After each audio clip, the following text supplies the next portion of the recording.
Nesse momento em que o país está parado nesse debate, que é o processo de investigação e possível afastamento da presidente Dilma, eu vejo que o governo ele centrou a sua defesa em algumas teses. E teses que, ao meu ver e ao ver da oposição, não se sustentam. Mas cabe a essa oposição vir aqui e contar para o povo brasileiro, fazer o contraponto. E falo hoje um pouco sobre as pedaladas fiscais. Porque, recentemente, o ex-presidente Luiz Inácio Lula da Silva disse em alto e bom som que elas serviram para subsidiar os pagamentos de benefícios sociais, como Bolsa Família, Minha Casa Minha Vida. No entanto, a maior parcela desses recursos, senhor presidente, oriundo das pedaladas, não foi para subsidiar esses programas sociais.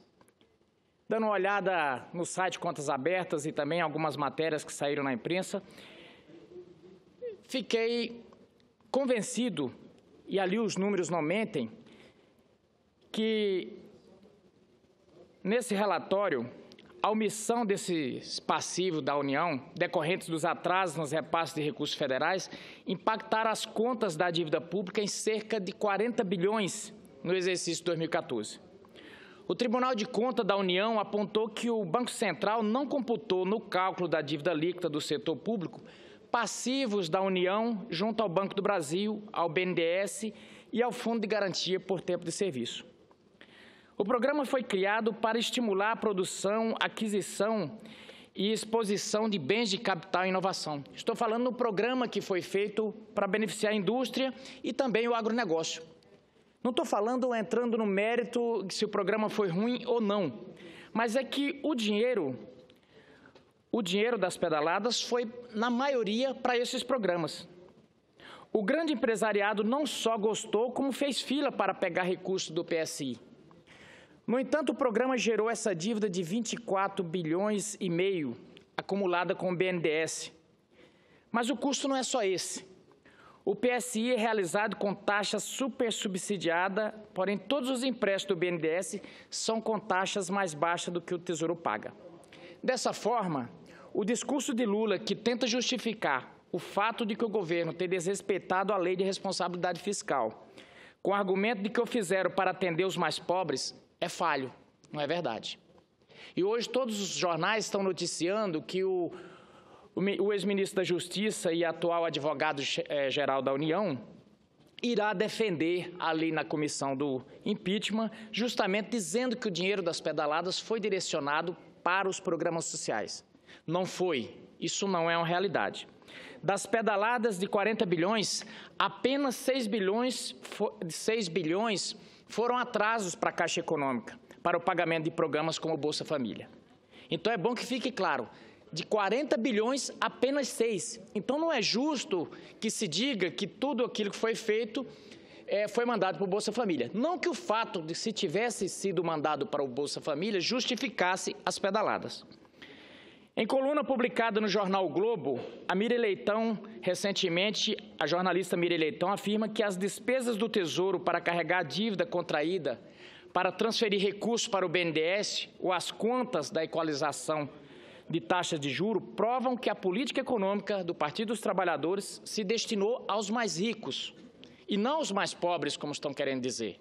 Não se pode usar os pobres, que além de sofridos, como justificativa para esse discurso. O discurso demagógico de pedaladas feitas para favorecer os mais pobres é desmentido pelos fatos. O gasto com as grandes empresas foi infinitamente maior do que com os programas de transferência de renda. Mas, senhor presidente, tem uma face mais perversa ainda desse debate. Nós temos falado aqui em impeachment, em tudo isso, mas nós não temos falado tanto sobre o desemprego. Tem uma face extremamente perversa desses escândalos, sobretudo daqueles ligados à Operação Lava Jato, que é a demissão de dezenas de milhares de trabalhadores, as verdadeiras vítimas dessa tragédia que se abateu sobre o Brasil. Porque enquanto a gente discute o anti-Dilma, o pós-Dilma, o antes de Dilma, o pós-Dilma, ou discutimos o processo atual de impeachment, as pessoas estão perdendo os seus empregos. Na realidade, todos nós, contribuintes, fomos lesados pelos excessivos esquemas de corrupção revelados pela Polícia Federal e pelo Ministério Público. Mas os indivíduos e famílias que, de uma hora para outra, perderam ou podem vir a perder sua principal fonte de sustento, são, sem sombra de dúvida, os que mais sofrem com o caos que se instalou no nosso país. Os números são lamentavelmente impressionantes. Ainda no primeiro semestre do ano passado, a Federação Nacional dos Trabalhadores nas Indústrias, a FENATRACOP, já registrava que no início de 2015, as demissões teriam atingido mais de 20 mil trabalhadores de 38 empresas em 7 projetos da Petrobras executados no estado de Pernambuco, Bahia, São Paulo, Rio de Janeiro, Minas Gerais, Mato Grosso do Sul e Rio Grande do Sul. E faço um parênteses aqui, senador Paulo Paim, que é do vosso estado. Eu estive em Rio Grande quando começou aqueles projetos da Petrobras. Eu via na cidade uma verdadeira ebulição e uma expectativa muito grande. Aquela alegria do rio-grandense de sentir, agora vai. Rio Grande, a gente via a alegria das pessoas ali na Praia do Cassino, todo mundo muito contente com aquele projeto. Mas o pior de quem não tem uma expectativa é ter a expectativa frustrada. Porque recentemente passei por lá e vi tristeza. E é uma tristeza, outros com raiva, e não tem nada a ver com esse clima aqui. Não tem nada a ver com coisa partidária. Tem a ver com aquele sentimento de que ele queria ver o Rio Grande, e ainda mais o gaúcho que tem esse pertencimento. O gaúcho talvez seja dos brasileiros aquele que mais tem aquela coisa com sua terra.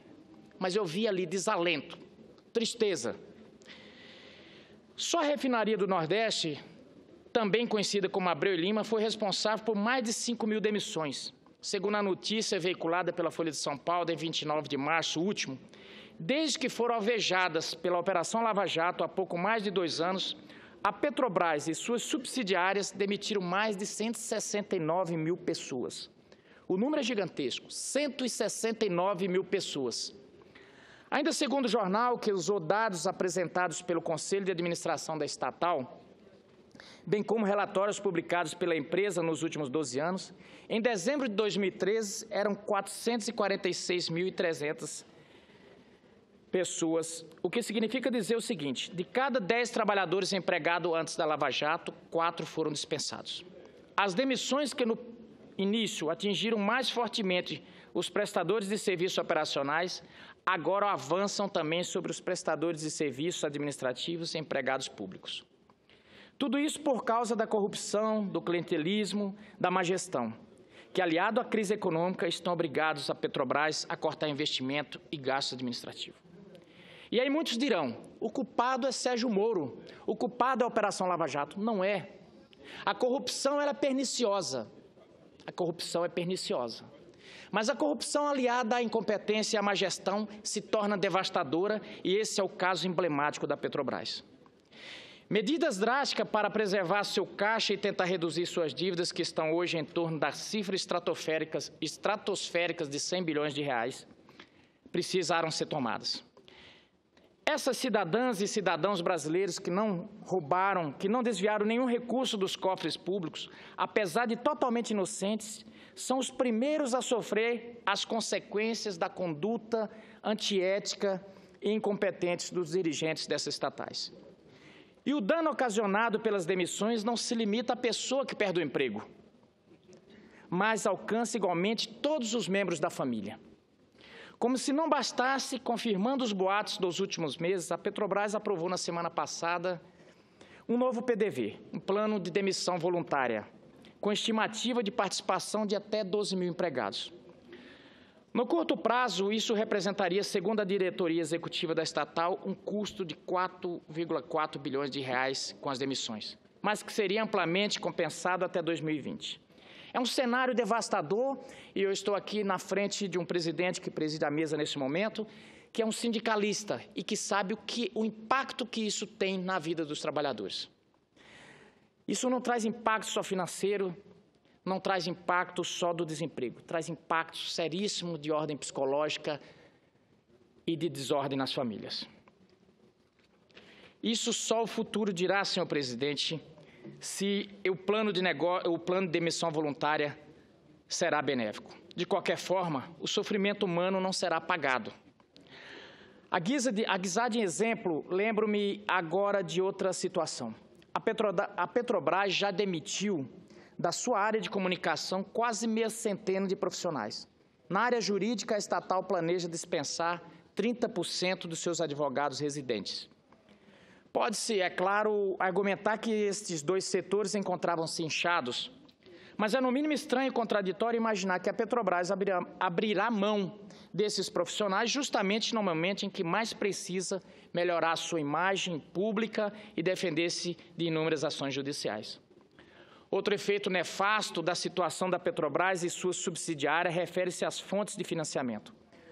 Uma vez que a classificação de risco da empresa no mercado financeiro está cada vez pior, suas possibilidades de crédito naturalmente se restringem. Atualmente, é a China a principal fonte de financiamento da Petrobras. Ocorre que, a cada liberação de recursos para a nossa estatal, os chineses conseguem impor contratualmente a compra de seus equipamentos e serviços com efeitos deletérios para a indústria nacional e, consequentemente, gerando mais desemprego e mais recessão. Todo mundo pensa que o foco dos chineses é vender os seus produtos nos países. Não, o foco dos chineses, a sua economia está baseada em gerar empregos. Os chineses fazem negócio que, de repente, as pessoas falam, olha, esse negócio não foi benéfico para a China. Não, o foco deles é gerar emprego. E essa é a preocupação que eu não vejo nesse momento que estejamos tendo. Em documento obtido pelo jornal virtual Infomoney, foi verificado que em financiamento obtido em abril de 2015, a Petrobras se comprometeu a adquirir em produtos chineses o equivalente a 60% do valor do empréstimo, que foi de 3,5 bilhões de dólares. Enquanto, de repente, todo mundo estava pensando que eles estavam querendo fazer uma espécie de agiotagem, não. A China estava querendo gerar emprego. Veja bem, do empréstimo, 60% eles estão querendo que o Brasil adquira de equipamentos. E parece que esse modelo de acordo tem sido replicado em todos os contratos firmados mais recentemente com o Banco de Desenvolvimento da China, o CDB. A direção da Petrobras não confirma essa condicionalidade, dizendo apenas que as condições dos acordos são confidenciais. Cadê a transparência? Cadê o controle social?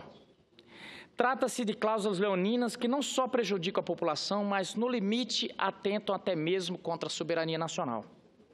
Mas a culpa, senhoras e senhores, não é dos chineses, a culpa é nossa.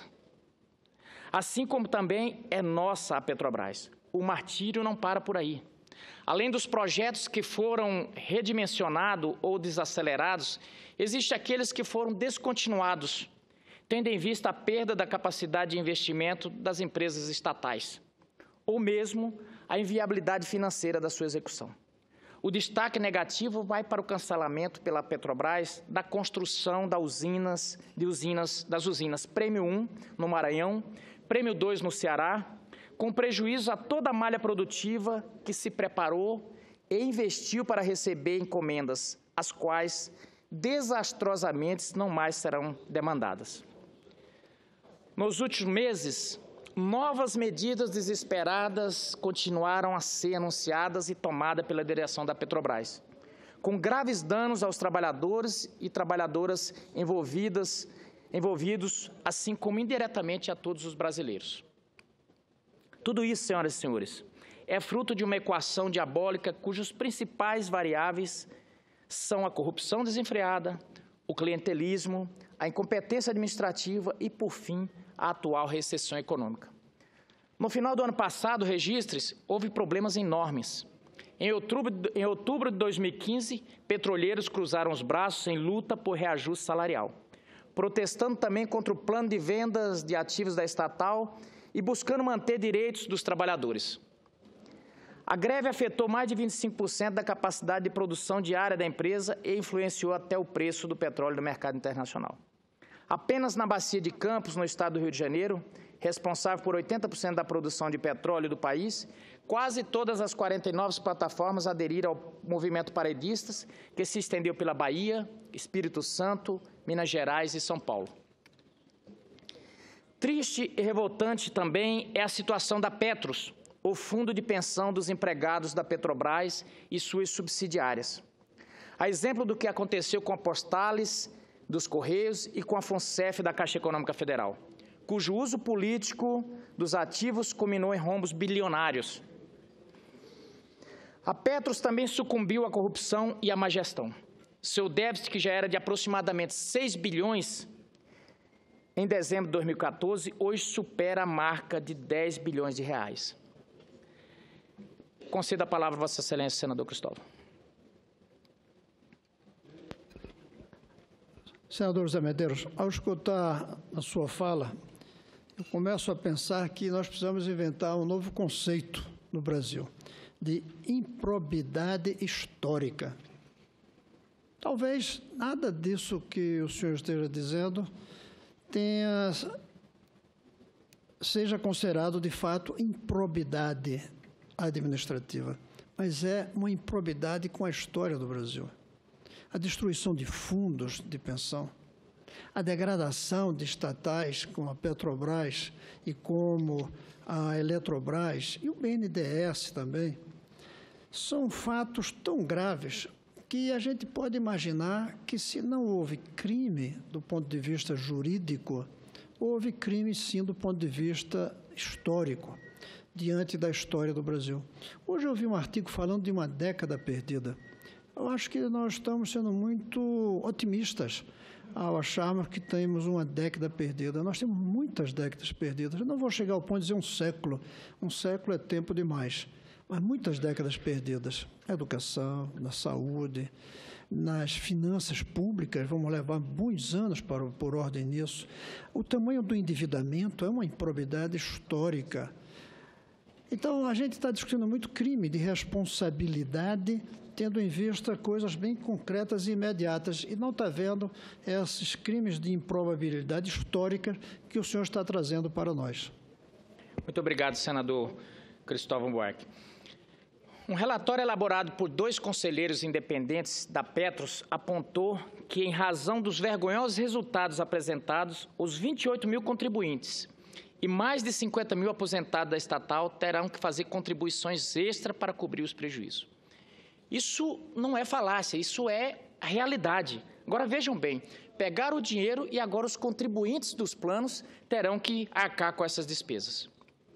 Por fim, para não tomar mais ainda o precioso tempo de Vossas Excelências, quero falar da cidade fluminense de Macaé, tida como capital nacional do petróleo. Após décadas seguidas de crescimento, Macaé se transformou, em poucos meses, de terra da prosperidade em município gravemente atingido pela crise econômica. Em 2015, a arrecadação do município encolheu em mais de 120 milhões de reais, o que causou desemprego direto e indireto, com reflexo sobre mais de 5 mil famílias. Como disse no início, senhor presidente, o mais absurdo é que toda essa sucessão de erros e desvios de dinheiro público venha castigar de forma implacável e sem direito a artimanhas jurídicas protelatórias aqueles que em nada contribuíram para os desmandos que se passaram não só na Petrobras, mas em várias estatais brasileiras.